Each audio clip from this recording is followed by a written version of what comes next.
नीलाञ्जना समाभासं रविपुत्रं यमाग्रजं छायामार्तण्डसम्भूतं तं नमामि शनैश्चरम् तं नमामि शनैश्चरम् मनोजवं मारुततुल्यवेगं जितेन्द्रियं बुद्धिमतां वरिष्ठं वातात्मजं वानरयूथमुख्यं श्रीरामदूतं शरणं प्रपद्ये श्रीरामदूतं शरणं प्रपद्ये। सूर्यपुत्र श्री शनिदेव और सूर्य शिष्य श्री हनुमान जी के चरणों में सादर नमन वंदन अभिनंदन करता हूँ। और अभिवादन की श्रृंखला में सबसे पहले हृदयांगम साहित्यिक, सामाजिक, सांस्कृतिक और आध्यात्मिक संस्था के प्रमुख संरक्षक परमादरणीय आचार्य श्री श्री कृष्ण जी चरण स्पर्श करते हुए उनसे आज्ञा प्राप्त करता हूँ कि आगे की कार्रवाई को प्रारंभ किया जा सके। लेकिन उससे भी पहले अभिवादन करना चाहूँगा हृदयांगन के संस्थापक और राष्ट्रीय महासचिव श्री विधुभूषण त्रिवेदी विधु जी को। अभिवादन करना चाहूँगा संस्था के राष्ट्रीय अध्यक्ष डॉक्टर विद्युत प्रभा चतुर्वेदी मंत्री जी। हृदयांगन बीजिका नामक पटल को मूर्त रूप प्रदान करने वाले आदरणीय श्री हरिमणि जी को। हृदयांगन समिति की सभी पदाधिकारियों को, संरक्षक मंडल के सभी सदस्यों को और हृदयांगन परिवार के हर उम्र के सभी छोटे बड़े परिजनों को अभिवादन करता हूँ और सबको संवेद रूप से आज श्री कृष्ण जन्माष्टमी की बधाई देता हूँ, हार्दिक बधाई देता हूँ। साथ ही साथ आज ये एक संयोग है कि जन्माष्टमी के दिन का ही मेरे सुपुत्र प्रिय सोहम का भी जन्मदिन है। अतः उसके जन्मदिन पर जो आप सब ने उसको अपना आशीर्वाद प्रदान किया है, उसके लिए मैं आप सबका हृदय तल से आभार व्यक्त करता हूँ। और आइए अब भरत चरित्र में आगे बढ़ते हैं। कल जहाँ दोहा छोड़ा था वहीं से आगे बढ़ते हैं। राम शैल शोभा निरखी भरत हृदय अति प्रेम तापस तप फल पाई जिमी सुखी सिराने ने। रघुराज जी के पर्वत की शोभा को देखकर भरत जी के मन में अत्यंत प्रेम उमड़ आया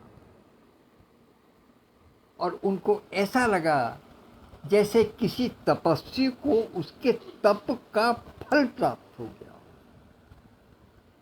जैसे तपस्वी को उसके तप का फल प्राप्त हो जाता है और जब उसको फल प्राप्त हो जाता है तो वो फिर जिन नियमों में बंधा होता है उन नियमों को त्याग देता है और सुख प्राप्त करता है। क्योंकि नियम हमेशा, तप के नियम थोड़े बंधनकारी तो होते ही हैं, ये तो निश्चित है, सब जानते हैं। इसलिए उन नियमों को त्याग करके जिस प्रकार से सुख प्राप्त करता है, वो सुख इस समय भरत जी को प्राप्त हो रहा है। इसका अर्थ ये नहीं है कि वो उत्साह से नहीं आ रहे थे, लेकिन मार्ग के जो कष्ट थे, जो लौकिक कष्ट थे, वो तो थे ही, लेकिन उन्होंने नियम किया था, व्रत लिया था कि वो अधिक समय पैदल ही चलेंगे। जब वो पैदल चलेंगे तो निश्चित रूप से राजकुमार हैं, धरती पर जब वो चल रहे हैं तो उनको कष्ट होना स्वाभाविक है, लेकिन उन्होंने उस कष्ट को नियम के रूप में सहा। उन्होंने नियम बनाया कि नहीं, मैं पैदल चल करके ही जाऊंगा प्रभु के पास। तो इसलिए जैसे ही उनको वो पर्वत दिखाई दिया, शिखर दिखाई दिया, पर्वत शिखर दिखाई दिया जिस पर प्रभु श्री राम को होना है, वहाँ देख करके वो सुखी हो गए। उनको लगा कि अब जो मेरे पास जो बंधनकारी जो था, बंधनकारी नियम जो थे, वो अब छूट जाएंगे। वो एक ऐसे तपस्वी थे जो तप कर रहे थे। तो तब केवट ऊंचे चढ़ी धाई, कहे भरत सन भुजा उठाई।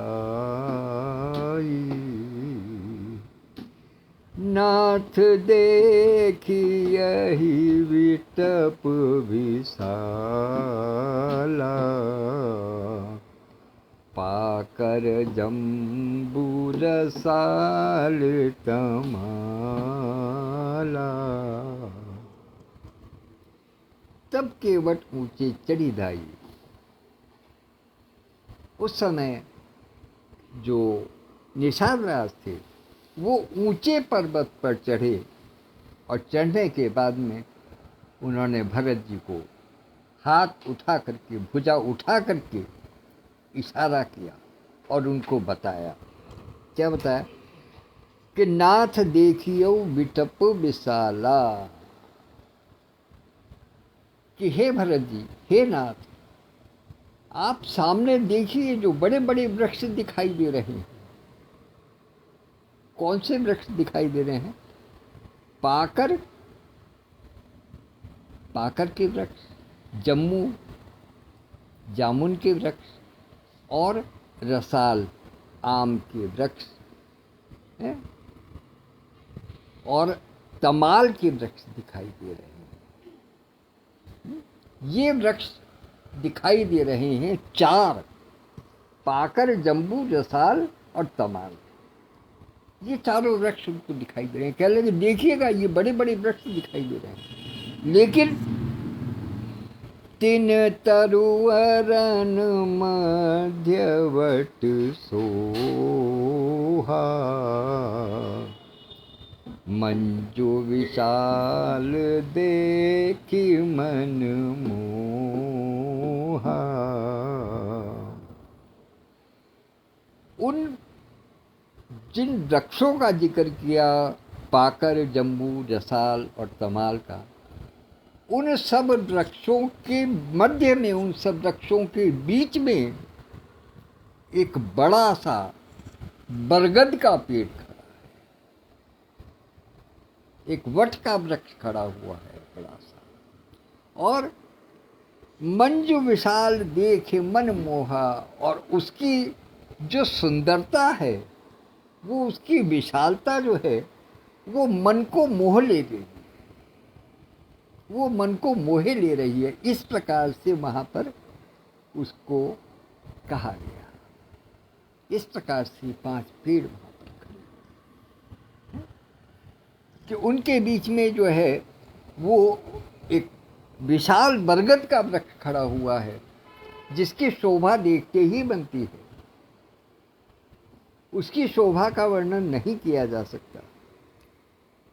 तो नील सघन पल्लव फल लाला, अविचल छाह सुखद सब काला। ये पंक्ति अपने आप में बड़ा विशद अर्थ रखती है, बहुत ही विस्तृत अर्थ रखती है। मुझे उतनी समझ नहीं हो सकती जितना इसका अर्थ रखता है, फिर भी प्रयास करता हूँ कि नील सघन पल्लव फल लाला, उस वृक्ष पर नीले सघन जो है वो पत्ते हैं और उनमें लाल लाल फल लगे हुए हैं।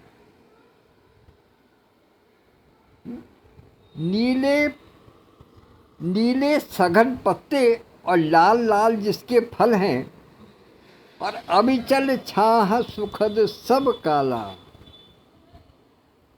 और जिसकी छाया सब समय में, सारे समय में सुखद और अविचल है।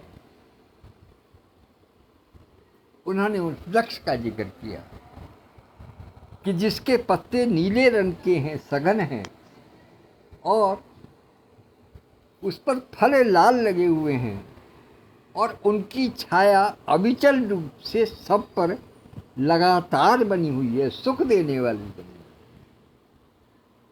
अब इसका थोड़ा सा अर्थ कहीं और लेकर के चलते, क्योंकि जो वो बरगद का वृक्ष है, जो वट का पेड़ है, उसी के नीचे प्रभु श्री राम विराजते हैं, और वहां उनको प्रभु श्री राम का विग्रह दिखाई देता है। प्रभु श्री राम दिखाई देते हैं साक्षात निषाद राज। तब इसका अर्थ जब देखते हैं तो प्रभु श्री राम का वर्ण नील श्याम है, नील वर्ण है, नीले रंग का वर्ण, नील श्याम वर्ण है प्रभु श्री राम का। और उनका शरीर रक्तिम आभा लिए हुए हैं, उनके नेत्र रक्ताभ हैं, वो ऐसे जैसे कि फल है। प्रभु श्री राम का नील श्याम वर्ण जैसे सघन पत्ते हों बरगद के, और उनके जो नेत्र हैं वो फल के समान लाल है, और अविचल छाह सुखद सब काला, ऐसे प्रभु श्री राम के छाया अविचल अर्थात कभी न हटने वाली है, और वो हमेशा सुख प्रदान करने वाली है। प्रभु श्री राम भी तो सबको अपनी छाह में ही रखते हैं, अपनी शरण में ही रखते हैं। तो वो जो अपनी शरण में रखते हैं, अविचल छाह सुखद सब काला, प्रभु श्री राम के जिनका नील श्याम वर्ण है, लाल लाल नेत्र हैं फल के समान, बरगद के पेड़ की बात कर रहे हैं, वो ये श्री अलंकारार्य, वो बात बरगद के पेड़ की कर रहे हैं, लेकिन वहीं प्रभु श्री राम भी बैठे हुए हैं, उनका भी सामंजस्य वही हो रहा है। नील श्याम वर्ण है, सघन है, लाल उनके नेत्र हैं, वो फल के समान है, और उनकी छाया में जो पहुंच जाता है उसको अविचल छाया प्राप्त होती है, निरंतर छाया प्राप्त होती है, निरंतर उसको कृपा प्राप्त होती है प्रभु श्री राम की, और वो हमेशा सुखद होती है, हमेशा सुखपूर्वक जीवन बिताता है। फिर क्या कहते हैं कि मानहु तिमिर अरुणमय दासी, विरची विधि सकेल सुषुमासी, यही तरु सरित समीप गुसाई, जगुवर पर्ण कुटी जह छाई। निषाद राज गुह जो प्रभु श्री राम के सखा हैं वो भरत जी को बताते हैं, वो उनसे वर्णन करते हैं। क्या वर्णन करते हैं कि मानो अंधकार और अरुण मिल गए हों। अंधकार श्याम वर्ण और अरुण लाल लाल नीत नीत, मानो अंधकार और सूर्य की रोशनी वो दोनों मिल गए हों और विरचि विधि सकेली सुषमासी, और तीनों लोगों की शोभा को बटोर कर ब्रह्मा जी ने एक राशि कर दिया है, एक स्थान पर कर दिया। क्यों? क्योंकि वहां वियोग भी है अपने परिजनों का और सुखद भी है क्योंकि माता जानकी और लक्ष्मण जी साथ। उनको शोक नहीं है लेकिन स्मृति तो है, स्मरण तो है उनको अपने घर का, अपने परिजनों का, सबका। शोक नहीं है।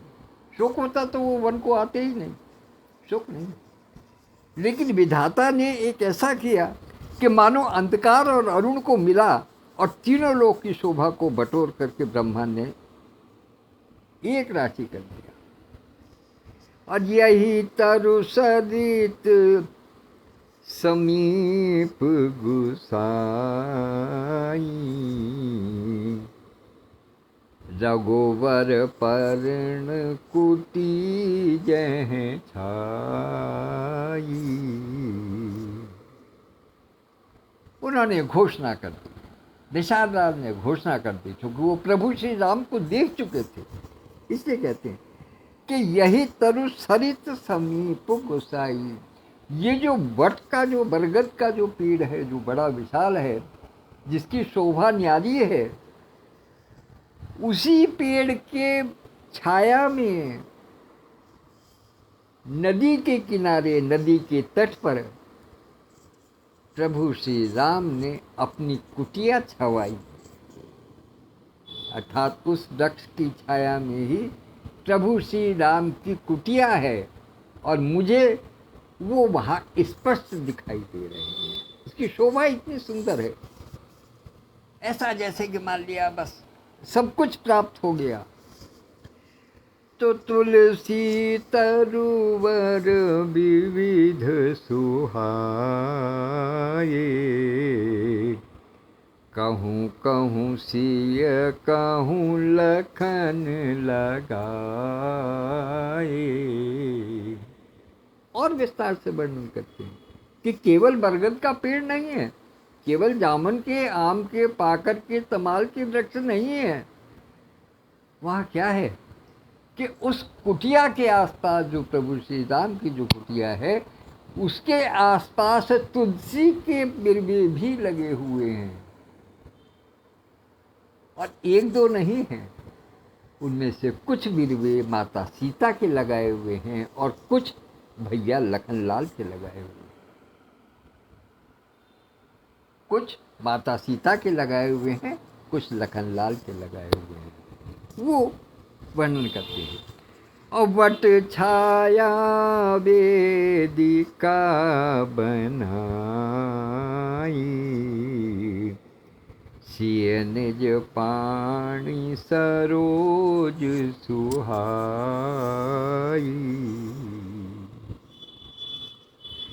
वट की छाया में एक सुंदर वेदी का निर्माण है। वेदी का किस लिए? प्रतिदिन यज्ञ हवन करने के लिए, क्योंकि सात्विकता, साक्षात सात्विकता की प्रतिमूर्ति है। तो वो एक वेदी का निर्माण किया हुआ है जानकी मैया ने।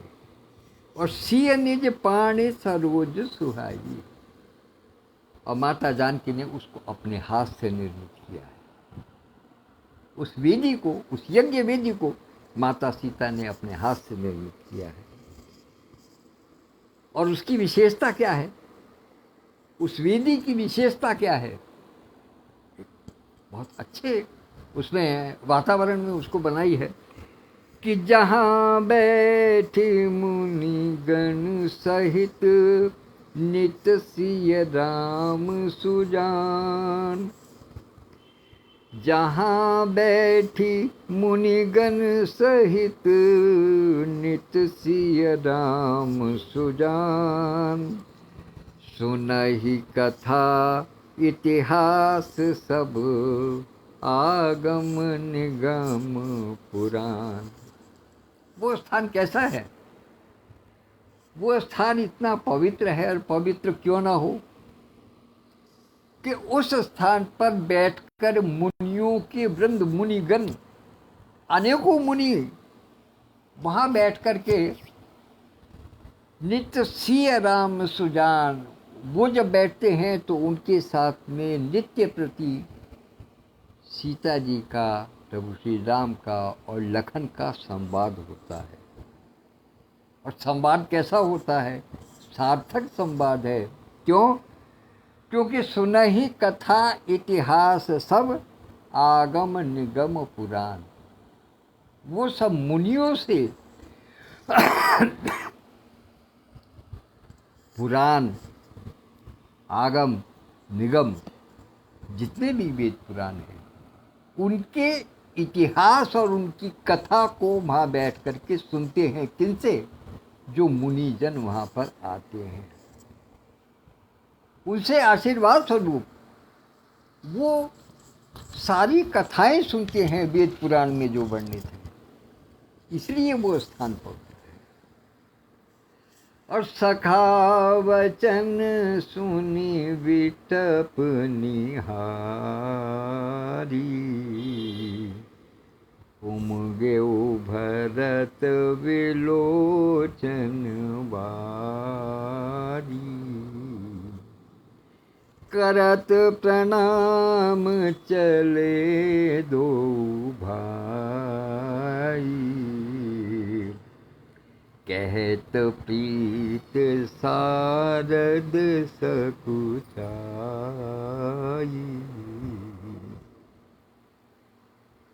निषाद राज के वचन को सुन करके भरत जी ने उस वृक्ष को देखा। निषाद राज के वचन को सुन करके भरत जी ने उस वृक्ष की ओर निहारा, तो जैसा वर्णन उन्होंने किया था निषाद राज ने, उसको देखते के साथ ही भरत जी के नेत्रों से जल बरसने लगा। प्रेम उनके शरीर में उमंगने लगा, उनकी रोमावली खड़ी हो गई। क्योंकि जैसे किसी व्यक्ति को अचानक से, बहुत बार हम सब ने इस बात को अनुभव किया है कि चिर प्रतीक्षित कोई चीज जब हमारे सामने आ जाती है तो अकस्मात भाव विभलता में नेत्रों से अश्रु टपकने लगते। ये भावना की बात है। जब जितना अधिक प्रेम होगा, किसी से अचानक आप वैसे मिल जाएं तो वो बात नहीं है, लेकिन जिससे प्रेम होगा उसको जब आप जिस इच्छा को लेकर के चली हैं, सबसे बड़ी बात यह है कि आप जिस मंतव्य को लेकर के चली हैं, जो आपका लक्ष्य है, जब वो लक्ष्य आपके सामने आ जाता है तो आपका भावनाओं में बह जाना स्वाभाविक है, आपके नेत्रों में अश्रु भराना स्वाभाविक है। और ये इस बात पर निर्भर करता है कि आपके मन में उस लक्ष्य के प्रति कितना उत्साह है, कितना उल्लास है और कितना प्रेम है। तो करत प्रणाम चलिए दो भाई। प्रेम में पगलाई वाली स्थिति में, मतलब प्रेम को वो अपने हृदय में समा नहीं पा रहे, उनका रोम रोम खड़ा हो रहा। प्रभु श्री राम के प्रति जो प्रेम है, अपने लक्ष्य के प्रति जो प्रेम है, उन दोनों भाई से संभल नहीं रहा है। उनकी रोमावली खड़ी हो गई। उस स्थिति में जब वो दोनों भाई आगे बढ़े उस सुंदर मनोरम वृक्ष की ओर, उस दिशा में, तो कहत प्रीत सारद सकुचाई। माता शारदे भी उनके हृदय की प्रीत को कहने में संकोच करती हैं, अर्थात वो भी सक्षम नहीं है कि भरत और शत्रुघ्न के प्रेम की बात वो वर्णन कर सके। और किसी की तो बात क्या है, माता शारदा भी स्वयं सकुचा रही हैं कि जो प्रेम इनका है उसको मैं भी वर्णन नहीं कर सकती। क्या प्रेम है। और हर सही निरखी राम पद अंका, मानहु पारस पायउ रंका। हर सही निरख राम पद अंका, प्रभु श्री राम के पद चिन्ह को देख करके मन में हर्ष बना। हर्षित तो पहले से ही थे, लेकिन हर्ष लगातार उनका और बढ़ता चला जाता है। जब पहले तो वृक्ष को देख करके ही हुआ, लेकिन अब जब उनको प्रभु श्री राम के चरणों के चिन्ह दिखाई देने लगे, पद चिन्ह दिखाई देने लगे, तब उनका प्रेम अतिरिक्त उमड़ आता है। और ऐसा लगता है जैसे मानव पारस पायउ रंका, जैसे किसी दरिद्र व्यक्ति को पारस पथरी मिल गई। पारस पथरी को आप सब जानते हैं, उसको लोहा छू लेता है तो वो लोहा जो है वो सोना बन जाता है। तो ऐसा जैसे किसी गरीब व्यक्ति को पारस पथरी मिल गई हो। भरत जी की और शत्रुघ्न जी की ये स्थिति है प्रभु श्री राम के पद चिन्हों को देख। और रज सिर धरी नयन नीलावई, रघुवर मिलन सरिस सुख पावई। जो प्रभु श्री राम के पद चिन्हों की जो रज है, जो धूल है, उसको वो अपने शीश पर लगाते। भरत जी प्रभु श्री राम के पद चिन्ह की रज को अपनी शीश पर लगाते हैं, और शीश पर लगाने के बाद में फिर अपने नेत्रों पर लगाते हैं। क्यों? इसके पीछे मुख्य कारण क्या है कि पहले शीश पर लगाते हैं, उसके बाद में नेत्रों पर लगाते हैं। शीश पर इसलिए लगाते हैं कि कुछ पता नहीं है किसकी बुद्धि कब पलट जाए। एक तो श्रद्धा भाव से लगाते हैं, दूसरी बात यह है कि उस रज को लगाने के बाद में उनको ये अनुभव होता है कि अब मेरा मस्तिष्क जो है वो बिल्कुल उचित दिशा में आगे बढ़ेगा।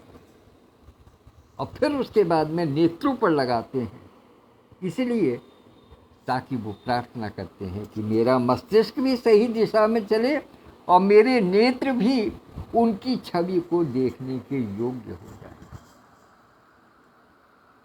क्योंकि अभी तक तो दिखाई दिए नहीं है। इसलिए वो प्रभु श्री राम के पद चिन्हों की रज को अपने माथे पर लगाते हैं और अपने नेत्रों में लगाते हैं। और उनको लगाने के बाद में रघुवर मिलन सरिस सुख पावई, उनको ऐसा लगता है जैसे प्रभु श्री राम ही उनको साक्षात मिल गए। उनको ये अनुभव ही नहीं होता कि अभी प्रभु श्री राम के दर्शन नहीं हुए। उनको ऐसा लगता है जैसे प्रभु श्री राम के ही दर्शन हो गए। जैसे जिस समय प्रयागराज से आने के बाद में यमुना जी में स्नान करते हुए भरत जी को ऐसा अनुभव हुआ था, प्रभु श्री राम को ऐसा अनुभव हुआ था, राम जी को ऐसा अनुभव हुआ जैसे वो भरत जी के शरीर से भरत जी को अपने कंठ से लगा रहे हैं। ऐसा ही भरत जी को अनुभव हुआ कि जैसे वो प्रभु श्री राम को अपने कंठ से लगा रहे हैं। तो ऐसे ही प्रभु श्री राम के पद चिन्ह की जो रज है उसको अपने माथे पर और अपने नेत्रों पर लगा करके उनको ऐसा ही लगा जैसे कि प्रभु श्री राम ही मिल गए। प्रेम की पराकाष्ठा है। और देखी भरत गति अकथ अतीवा, प्रेम मगन खग मृग जड़ जीवा। क्या विचित्र स्थिति है। इस बात का बड़ा घोर आश्चर्य है सबको। क्या कि देख भरत गति अकथ अतीवा। भरत जी की इस स्थिति को, इस विशिष्ट स्थिति को देख करके क्या प्रक हुआ कि प्रेम मगन खग मृग जड़ जीवा है, कि प्रेम उनको पता ही नहीं चला, स्वाभाविक स्नेह की सराहना करने लगे। नहीं, प्रेम मगन खग मृग जड़ जीवा। भरत जी की यह न कहने योग अपार गति देख कर खग मृग जड़ जीव प्रेम में मग्न हो गए। सबको अपनी सुध बुध नहीं रही है, किसी को भी। जड़ है, जीव है, चैतन्य है, कोई भी है, वो सब भरत जी की इस दशा को देख करके, इस प्रेममय मूर्ति को देख करके वो अपनी सब दशा भूल गए, अपनी स्थिति को भूल गए और सखहि स्नेह विवश मगु भूला, कहि सुपंथ सुरवर सै फूला। और केवल खगमृग वृंद की ही बात नहीं है, जड़ चेतन की ही बात नहीं है। भरत जी की स्थिति को देख करके जो व्यक्ति उनको मार्ग दिखाने के लिए चला था, प्रेम का मार्ग दिखाने के लिए चला था, और जिसने ये स्थिति बताई थी कि प्रभु श्री राम कहाँ हैं, भरत जी की स्थिति को, उनके प्रेम को देख करके वो ही मार्ग भूल गए। सकहि स्नेह विवश मगु भूला। स्नेह के वश में आकर के, भरत जी के स्नेह के वश में आकर के निषाद राज मार्ग ही भूल गए। वो किम कर्तव्य विमूढ़ हो गए, उनको समझ नहीं आया कि हमें किधर की तरफ आगे बढ़ना है, कहाँ आगे बढ़ना होगा। तो उनको मार्ग दिखाने के लिए क्या होता है कि कहीं सुपंच सुर बरस ही फूला। जो देवतागण हैं उन्होंने पुष्पों की वर्षा करके निषाद राज को इस बात का संकेत दिया कि उनको किस ओर बढ़ना है। अर्थात निषाद राज को सही मार्ग दिखाने में, सही मार्ग की दिशा निर्देश करने में देवताओं ने अपने नभ से, जो आकाश मंडल से, नवमंडल से जो पुष्प बरसाए, उनका बड़ा योगदान। उन्होंने बताया कि अब आपको किधर बढ़ना है। और निराखी सिद्ध साधक अनुरागे, सहज स्नेह सदाहन लागे। और होत न भूतल भाव भरत को, अचर सचर चर अचर करत को। प्रभु जी का, भरत जी का जो प्रेम है, जो प्रेम भाव है भरत जी का प्रभु श्री राम के प्रति, उसको देख करके सिद्ध साधक तो बहुत प्रसन्न होते हैं। जो सिद्ध साधक हैं वो बहुत प्रसन्न हुए और स्वाभाविक स्नेह की सराहना करने लगे। और क्या कहते हैं कि होत न भूतल भाव भरत को। सिद्ध साधक क्या कहते हैं कि इस धरती पर, भूतल पर भरत जैसे भाव किसी के पास नहीं हो सकते। होत न भूतल भाव भरत, भरत जैसे भाव इस भूतल पर नहीं हो सकते। क्यों?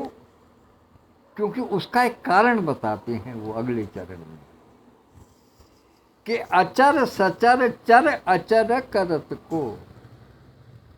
क्योंकि उनके प्रेम भाव को देखते हुए जो चैतन्य है वो जड़ हो रहा है। जैसे कि अपने निषाद राज थे, वो उनके प्रेम भाव को देख करके भूल गए, मार्ग ही भूल गए। जो दिखाने चले थे, जो नैया पार करने के लिए चले थे, वही रास्ता भटक गए। तो इसलिए जो सचल थे, जो चैतन्य थे, वो जड़ हो गए, और जो जड़ थे वो उनके प्रेम को देख करके चैतन्य हो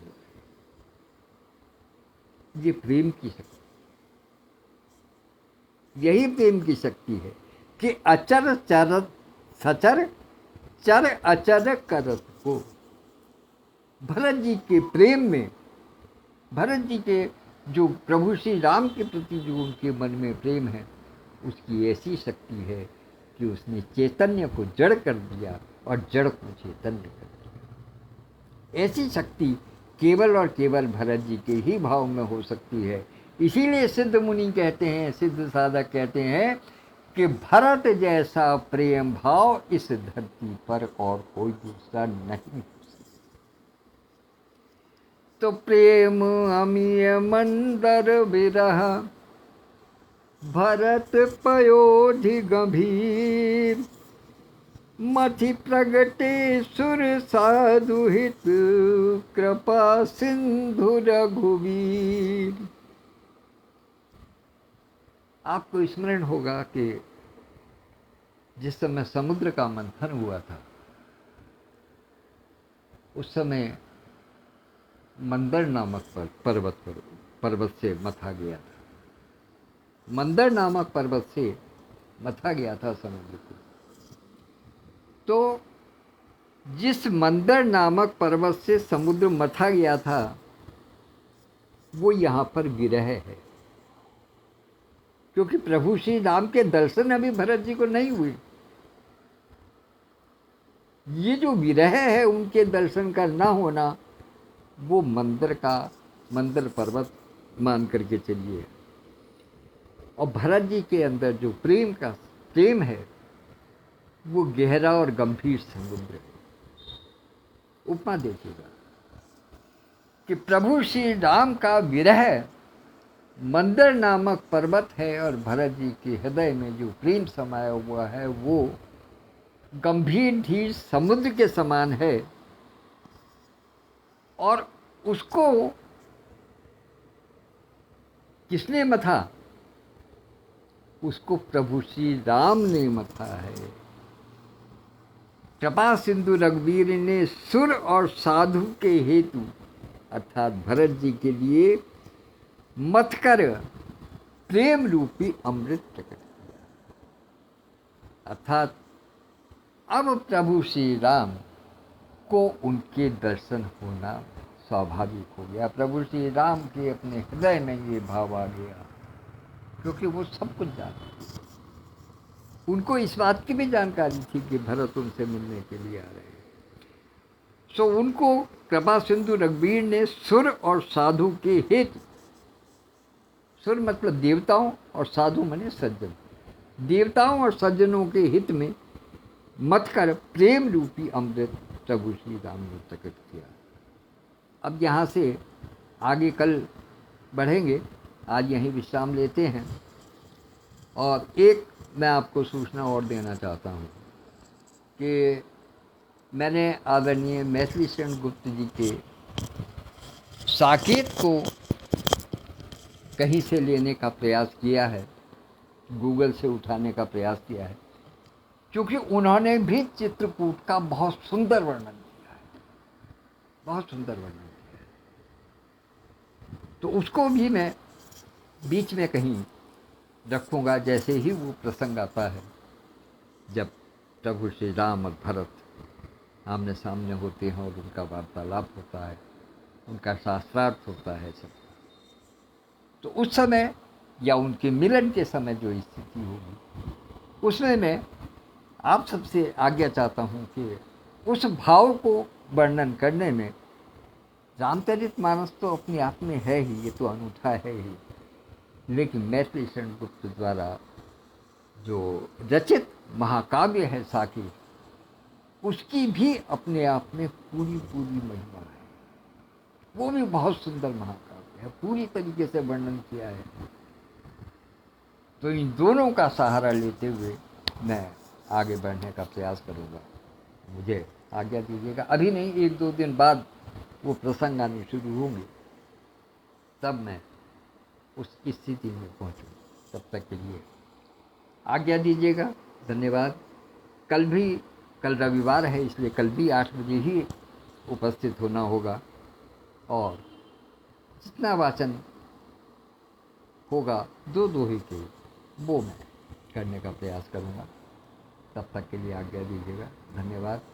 और इस समय उपस्थित होने के लिए आदरणीय डॉक्टर इंदिरा गुप्ता यथार्थ दीदी हैं, आदरणीय संतोष दहिया दीदी हैं, डॉक्टर तेजपाल गुप्ता जी जो कोषाध्यक्ष हैं और ज्योतिष सलाहकार हैं वो भी हैं, हृदयांगन की अध्यक्ष डॉक्टर विद्युत प्रभा चतुर्वेदी मंजू दीदी हैं, संस्थापक और राष्ट्रीय महासचिव आदरणीय विधुभूषण त्रिवेदी जी हैं, भाई अल्हड़ असरदार जी हैं और भाई उमेश मिश्रा जी हैं। इन सब की उपस्थिति को सादर प्रणाम निवेदित करता हूँ, और एक बार पुनः चलते चलते पूरे हृदयांगन परिवार को श्री कृष्ण जन्माष्टमी की बहुत बहुत बधाई देता हूँ, और मेरे पौत्र सोहम के जन्म दिवस पर जो आप सबने अपना आशीर्वाद दिया है उसके लिए मैं बहुत बहुत आभार व्यक्त करता हूँ। धन्यवाद, नमस्कार, कल फिर मिलते हैं।